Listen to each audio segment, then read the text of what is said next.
ছাদের থেকে গুলি আসবে তাহলে তৃতীয় পক্ষ গুলি করেছে, সরকারের পক্ষে কোনো গুলি হয় নাই। এতে পানি দেওয়া, পানি গরম পানি দেওয়া হয়েছে এবং কাজুটা গ্যাস, এগুলো সাউন্ড গ্রেনেড, এগুলো দেওয়া হয়েছে। এখানে সরকার বলছে যে 150 মারা গেছে। এই 150 যেটা মারা গেছে তারা তৃতীয় পক্ষের গুলিতে হতে পারে, যেহেতু তারা একটা বাচ্চার ঘটনা কোর্টের কাছে প্লেস করেছে। আপনারা দেখেছেন প্রথম আলোতে এই ঘটনাটা ছাপা হয়েছিল এবং বাচ্চা ছাদে ছিল। তো আমরা বলেছি, তারা এটা দেখাচ্ছিল যে বাচ্চাও রেহাই পাচ্ছে না। আমরা বলেছি যে বাচ্চা ছাদে ছিল, এটা আমরা সরকার পক্ষ সকলেই এর জন্য দুঃখিত এবং আমরা মর্মাহত। কিন্তু এই কোর্টে একটা ছাদে কিভাবে সরকারের গুলিতে মারা যাবে এই কথা কিন্তু কোনো পত্রিকায় নাই। তো কে গুলি করেছে? যে ছাদে গুলি হয়েছে তার থেকে উপরের ছাদের থেকে তাকে গুলি করা হয়েছে, এই কথা আমরা কোর্টকে বলেছি। তার আরো বলেছি যে ছাত্ররা এবং পুলিশ সবই রাস্তায় ছিল। আমাকে বলতে দেন, রাস্তায় ছিল। অতএব গুলি করে থাকলে ছাদে, উচ্চ ছাদের থেকে গুলি আসবে তাহলে তৃতীয় পক্ষ গুলি করেছে।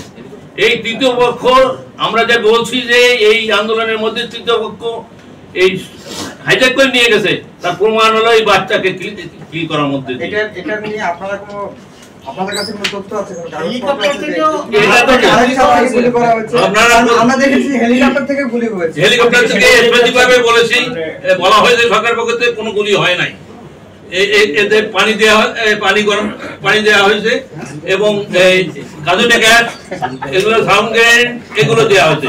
এবং পত্রিকায় আসে নাই যে কোথাও দেখবেন না যে প্রথম আলো জানেন যে সরকারের এর বিপক্ষে বক্তব্য রাখে এবং তারা যতটা পারে এটা প্রথম আলো তাদের ফ্যাক্ট সব গোছায় টোছায় ছাপায়।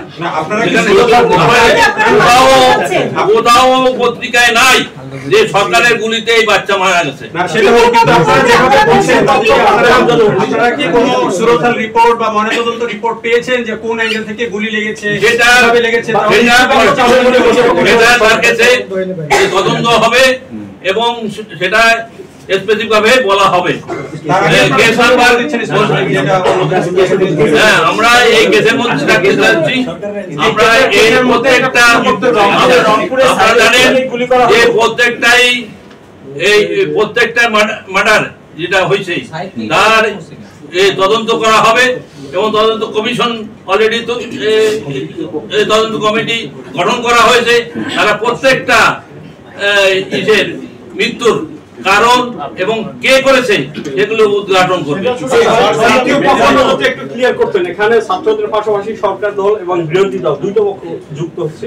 তৃতীয় পক্ষ বলতে আপনি কাকে মিল করতেছেন? বারবার তৃতীয় পক্ষ, আপনি ছাত্রর বাইরে যারা এখানে আসছে তারা ঢুকাই আছে, তারা বিএনপি, জামাত, জঙ্গি, এই জঙ্গিও সারা বাংলাদেশের জঙ্গিরা এখানে জড়ো করছে।